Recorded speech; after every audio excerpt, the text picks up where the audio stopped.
अनंत श्री विभूषित जगतगुरु शंकराचार्य स्वामी श्री स्वरूपानंद सरस्वती जी के दुनिया भर में कई अनुयायी हैं जो उन्हें सच्चे मन से पूजते हैं, लेकिन एक शिष्या ऐसी भी हैं जिन्होंने अपना सारा जीवन गुरु जी के चरणों में ही समर्पित कर दिया। ज्ञाना दीदी। सदैव चेहरे पर मुस्कान बिखेरती ज्ञाना दीदी का गुरु के प्रति भक्ति, समर्पण, भावना और मानवता की सेवा के जज्बे को देखते हुए हर कोई सर झुकाकर उनका आदर सत्कार करता है। कलकत्ता के अति समृद्ध परिवार के सारे सुख सुविधाओं को त्याग कर ज्ञाना दीदी ने अध्यात्म का रास्ता चुनते हुए गुरु भक्ति और ईश्वर की आराधना को ही अपने जीवन का लक्ष्य बना लिया। जीवन के प्रत्येक क्षण का हम आदर करते हुए और अपने लक्ष्य की ओर बढ़ते रहें, ये आवश्यक होता है। इसके लिए 3 बातें आवश्यक हैं। एक, जो हमारा लक्ष्य है, उद्देश्य है, तो उद्देश्य को सामने रखें, उसकी प्राप्ति का साधन करें और विघ्नों से बचें। तो हम देखते हैं, हम लोग कभी कभी हवाई जहाज की यात्रा करते हैं, तो हवाई जहाज के जो चालक हैं वो हमको सामने बैठा लेते हैं। तो वहाँ उनके पास नक्शा होता है, कहाँ जाना है, हम वहाँ से कितनी दूर हैं, हमारे दाहिनी तरफ क्या है, बाईं तरफ क्या है, किस गति से हम चल रहे हैं, ये नक्शा बताता है। और उसको देखकर वो आकाश में चलते हैं जहाँ पर कोई रास्ता नहीं है। तो ये मनुष्य के मन में अगर लक्ष्य हो जाए, विचार हो जाए, तो जीवन के अंत तक वो कृतकृत्य हो सकता है। मनुष्य को अपनी जान प्यारी है, अपनी आत्मा प्यारी, और जिसको हम ईश्वर कहते हैं वो हमारी आत्मा है। हमें उसको जानना है।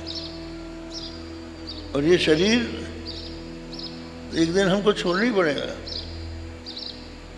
जो हमारा लक्ष्य है, जिससे हमारा प्यार है, वो उस प्रिय वस्तु को यदि हम जान लें तो मृत्यु का भय हमारा दूर हो सकता है।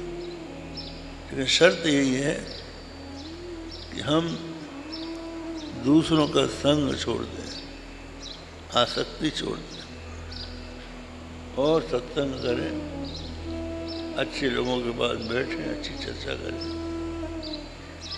और जीवन के लक्ष्य को अपने मन में स्मरण रखते हुए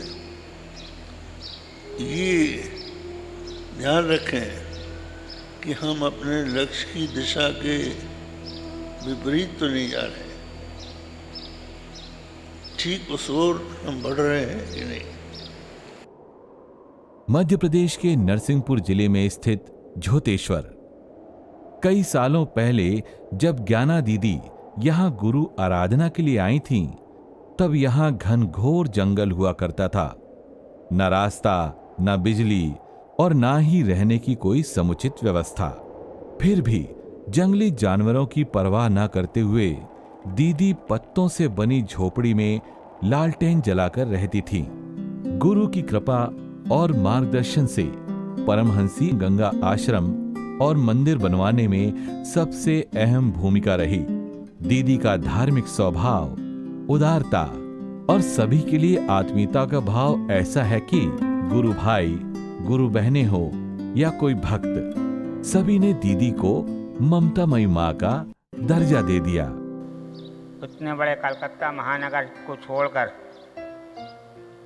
सन 1965 से 1960 से 65 से यहाँ परमहंसी आश्रम में, जब यहाँ लाइट नहीं थी, रास्ते नहीं थे, लालटेन जलाकर हम लोग रहते थे। उस समय दीदी यहाँ पर आई और इतना जो सब कार्य आप देख रहे हैं, चाहे मंदिर का हो, आश्रमों का हो, उसमें सब में दीदी का मार्गदर्शन रहा। ये हम लोगों की ममतामयी दीदी नहीं, हम लोगों की माता जी हैं ये।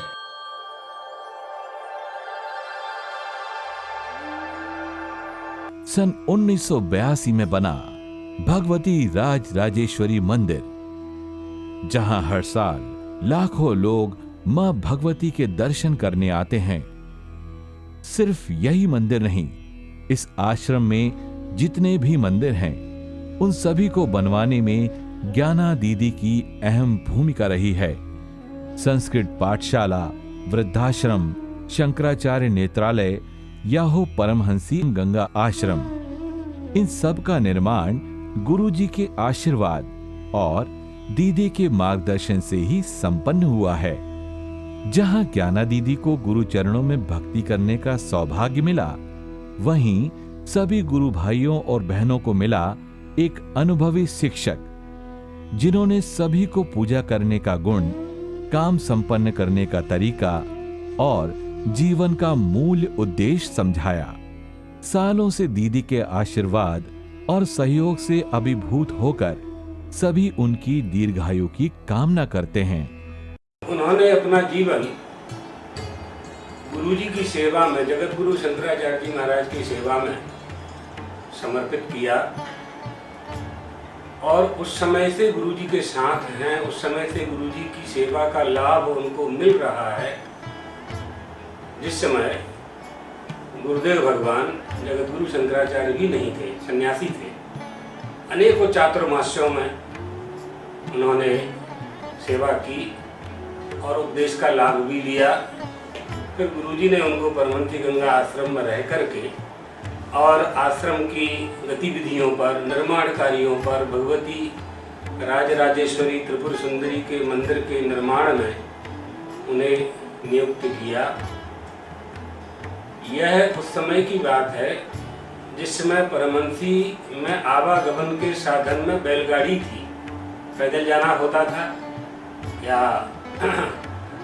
हम लोग साइकिल से जाते थे।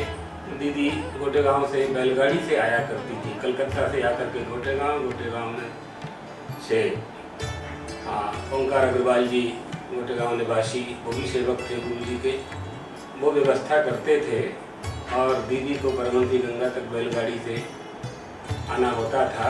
उस समय से लेकर के आज तो हवाई जहाज का युग है, तो वो सब समय उन्होंने देखा है और सारी असुविधाओं का ध्यान न देते हुए पूरे आश्रम को गुरुजी की इच्छा के अनुसार उन्होंने संभाल करके, तैयार करके उनके चरणों में उन्होंने समर्पित किया है। जिज्ञासा करने वाली हैं दीदी, हमारी जो दीदी हैं ज्ञाना देवी जी, वो ऐसी जिज्ञासा गुरुजी के सामने करती थी। बहुत सत्संग किया है उन्होंने और अपने जीवन को सार्थक करने में, जीवन को संस्कारित करने में, अपने आप को आध्यात्मिक जगत में ढालने में उन्होंने एक एक गुरुजी की आज्ञा का पालन किया। जो भी उनकी जीवन को उत्थान के जो प्रश्न थे वो गुरुजी से पूछा करती थी, उनके कारण सभी को लाभ मिल जाया करता था। तो और उन्होंने, उनका ऐसा स्वभाव बना और ऐसे कार्य उन्होंने किए और अभी भी करते जा रही हैं।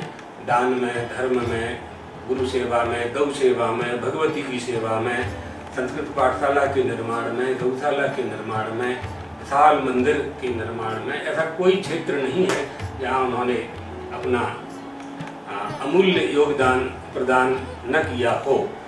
दूसरों का उद्धार करें, तारण बने और तारण बने, खुद भी करें और हमारा हाथ जिन्होंने पकड़ रखा है उनको भी हम तारें। अगर ये शिक्षा प्राप्त करना है तो वो दीदी से प्राप्त की जा सकती है। हम लोगों को तो ऐसा है, हम बहुत छोटे में उनके पास आए तो बहुत सा काम दीदी ने ही हमको सिखाया, हमें तो कुछ आता नहीं था। हाँ, तो गांव से थे, छोटे परिवार से थे, तो दीदी ने ही पूरा कामकाज सिखाया। और जहाँ जहाँ हम उस समय संन्यास के पहले जहाँ जहाँ हमें लगता था कि यहाँ हमारी बात कोई समझ में नहीं आ रही है, हम दीदी के पास जाते थे कि यहाँ क्या करना है, वो उपदेश बताती थी। और उसके अनुसार आश्रम के विकास में हम लोग मिल करके सब उनके बताए अनुसार काम किया करते थे। दीदी का वात्सल्य, एक जो माँ का वात्सल्य होता है, वो हम लोगों को दीदी से प्राप्त हुआ है। तो उनके इस आयुवर्धन दिवस के ऊपर खूब दीदी इसी तरह से प्रसन्न रहें, स्वस्थ रहें। ग्रंथों के अनुसार मां भगवती के शक्ति के बिंदु हैं मां और बहन। आश्रम के लोग हो या कोई भक्त, दीदी के सरल और सहयोगी स्वभाव के कारण हर किसी ने सम्मानीय दीदी को अपनी आत्मा से मां या बहन मान लिया है। घरेलू समस्या हो, पीड़ित गरीबों की सेवा हो या हॉस्पिटल में मरीजों की कोई समस्या, दीदी हर पहलू पर ध्यान देकर उनका निराकरण करती हैं। ज्ञाना दीदी के असीम आशीर्वाद और प्यार को पाकर हर कोई खुद को कृतज्ञ अनुभव करता है। यहाँ पर माँ जगत जननी और हम लोगों की भी माँ, और बहन तो सहज बहन तो होती ही हैं, परंतु यदि गुरु बहन मिले तो वो बहुत दुर्लभ होती है। जबकि ये कहा जाता है कि सहज भाई बहन बड़े मिले तो बड़ा सौभाग्य होता है, परंतु उससे भी बढ़ कर के सौभाग्य वो होता है कि जहाँ पर अत्यंत स्नेहमयी बिना स्वार्थ की कोई बहन मिल जाए, वो चीज़ की यहाँ पर है। इसलिए इस परमहंसी गंगा का उत्कर्ष एक बहन संबंध को लेकर के, भगनी संबंध को लेकर के जो है वो दीदी से पूरा होता है। यही इस स्थान की बहुत बड़ी अपूर्वता है। हमारी माँ का जब यहाँ पर शरीर शांत हुआ तो थोड़े ज़रा हम गंभीर थे, तो महाराज जी ने हमको आश्वस्त किया। दीदी बोली, भैया मैं तो बैठी हूँ। इस तरह से हमको उनका ही जो आश्वासन मिला, उस आश्वासन से हम उस मातृ वियोग को भी बर्दाश्त कर गए। तो ये इतना सहज में मिलना, बिना स्वार्थ के मिलना, बिना किसी सामाजिक संबंधों के कार्यों को पूरा किए बिना मिलना, ये बहुत दुर्लभ होता है। तो यही स्थिति यही आई, और यही परमहंसी गंगा आश्रम की बहुत बड़ी आंतरिक और व्यावहारिक विशेषता है, जो हम सभी लोगों के लिए प्रेरक है कि हम सब आपस में मिलें, परंतु शरीर भले दो दिखें पर हमारा आत्मा एक रूप से अनुभव में हमको हो। इसलिए ये परमहंसी है, और उसके सबसे बड़े सजीव प्रतीक में हम दीदी को मानते हैं। और जिस स्थिति में दीदी यहाँ पर आश्रम में थीं, उस समय इतने संपन्न परिवार की होते हुए भी यहाँ वो कुटी में रहती थीं, जो कि पर्ण कुटी थी, और प्रबंध प्रकाश का नहीं था, तो शीशियों में तेल भर के दीप जला के रहती थीं। परंतु उन्होंने कोई उफ नहीं किया, और उसी स्थिति में प्रसन्न रहें, और प्रसन्न रह कर के सबसे ऐसी बात करती थीं जैसे कि अपने घर के लोग हों। इसके बाद गुरु जी का शंकराचार्य पद पर अभिषेक हुआ, तो उस समय उन्होंने हमको अपना पीठ पंडित घोषित किया। हमने कहा, दीदी हम अब पीठ पंडित हो गए। कहें, भैया मुझे बहुत बड़ा आंतरिक आनंद हो रहा है कि मेरा भैया आज 2 पीठों का पीठ पंडित है, मैं उसकी बहन हूँ, ये दीदी के शब्द थे। दूसरी चीज़ ये है, आज महाराज जी ने इस परमहंस गंगा आश्रम की स्थापना की है, हम लोगों ने कई बार अनुभव किया। उनका तो परिव्रजन होता है, यायावर वृत्ति के हैं, परंतु वो कहते थे ऐसा है, ज्ञाना परमहंसी में है तो सभी लोग हैं, हम निश्चिंत होकर के समाज से संपर्क करेंगे देश के। इस तरह का उनका यहाँ पर निवास बना, जो आज भी उनके स्थिति का अनुभव कराता है। कई सालों पहले जंगल वाले इस इलाके में एक ही मंदिर हुआ करता था। वह था बिना किसी छत के सिद्धेश्वर मंदिर। हर मौसम में गर्मी, सर्दी और बारिश को झेलते हुए दीदी यहाँ प्रतिदिन शिव जी की आराधना किया करती थी।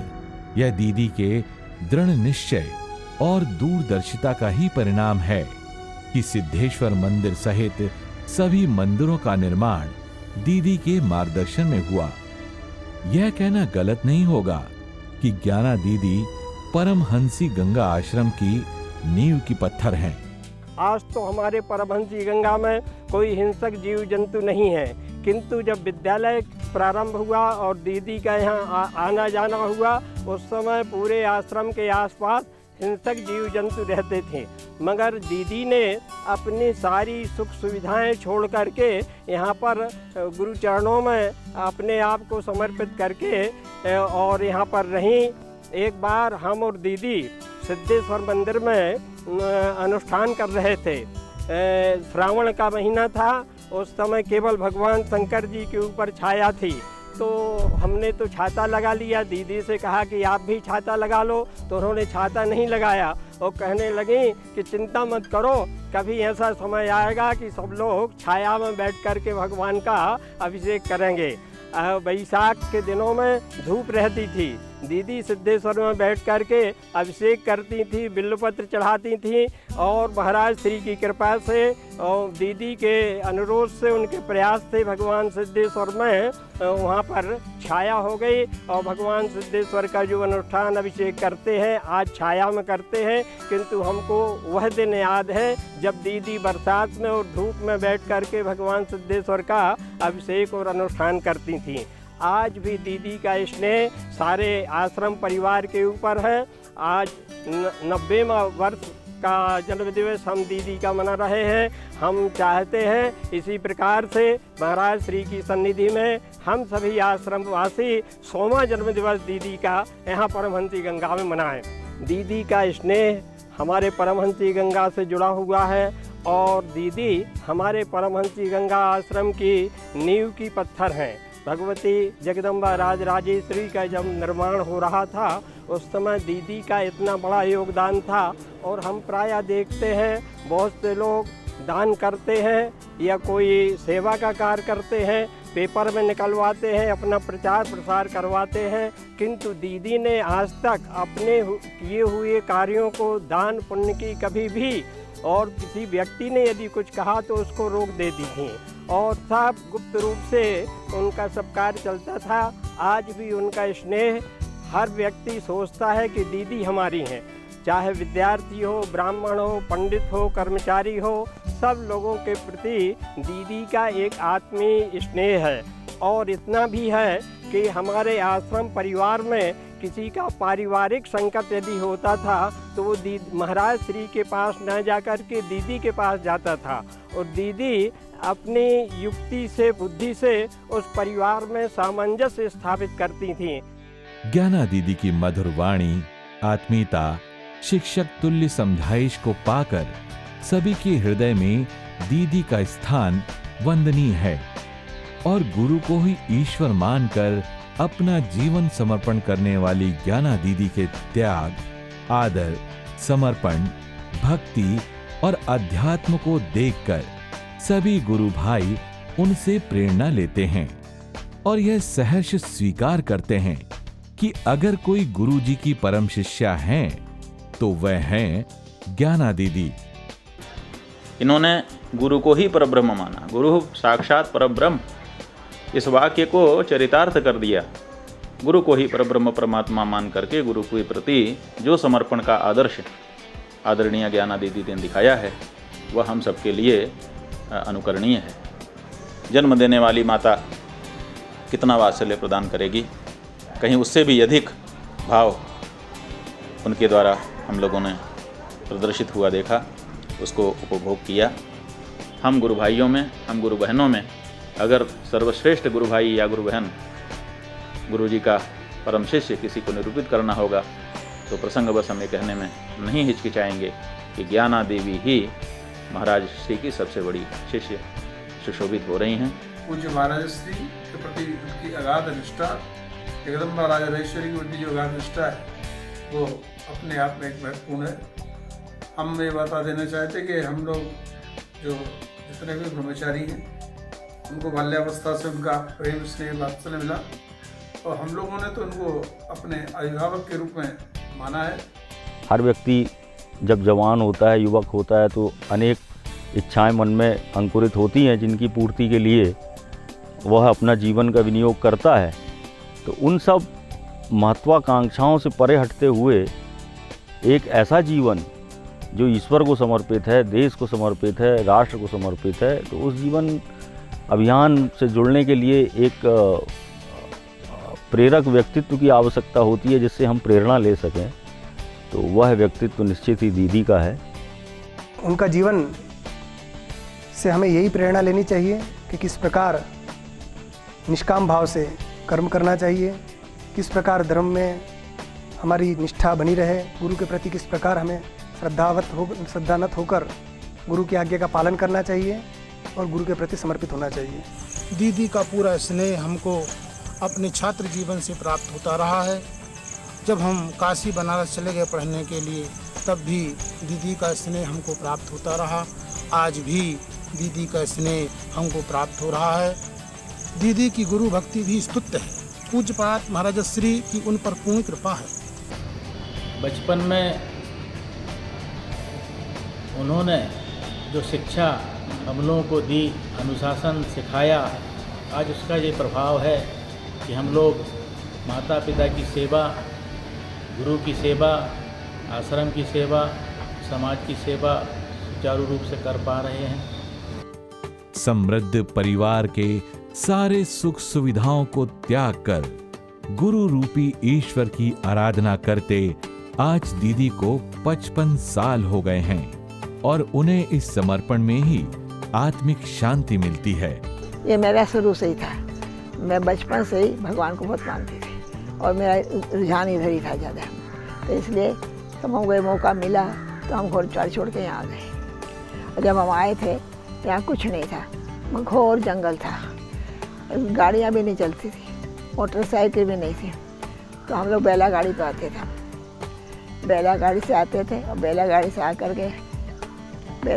आते थे और यहाँ करके शाम को पहुँचते थे। और रास्ता इतना ख़राब था, पीली मट्टी थी। तो आते थे हम, सारा भूला में भर जाते थे। न यहाँ बत्ती थी, न रहने का मकान था, कुछ नहीं था। पत्तों की झोपड़ी बनी हुई थी, उसी झोपड़ी में लोग रहते थे और ढिबरी जलाते थे। ढिबरी जला के उसी में रहते थे। और इतने सांप बिच्छू बहुत ज़्यादा थे। तो उस वक्त यहाँ शेर भी घुराते थे तो डर भी लगता था। और हम लोग भगवान का नाम लेके बैठे रहते थे। तो हम लोग ऐसे जितने महाराज के भक्त आते थे सब ऐसे लाइन से झुपड़ियाँ बन जाती थी, सब कोई उसी में ही रहते थे। संसार में देखिए दुख ही दुख है और यहाँ पर शांति मिलती है, इसलिए भगवान का नाम ही अच्छा है। बचपन से ही ईश्वर में आस्था रखने वाली ज्ञाना दीदी अब 91वें वर्ष में प्रवेश कर चुकी हैं। हाल ही में दीदी का 90वां जन्मदिवस गुरुजी के आशीर्वाद से सभी ने धूमधाम से मनाया। हम सभी उनके दीर्घायु की हृदय से कामना करते हैं ताकि हमारी ज्ञाना दीदी का आशीर्वाद और स्नेह हम पर हमेशा ऐसा ही बना रहे।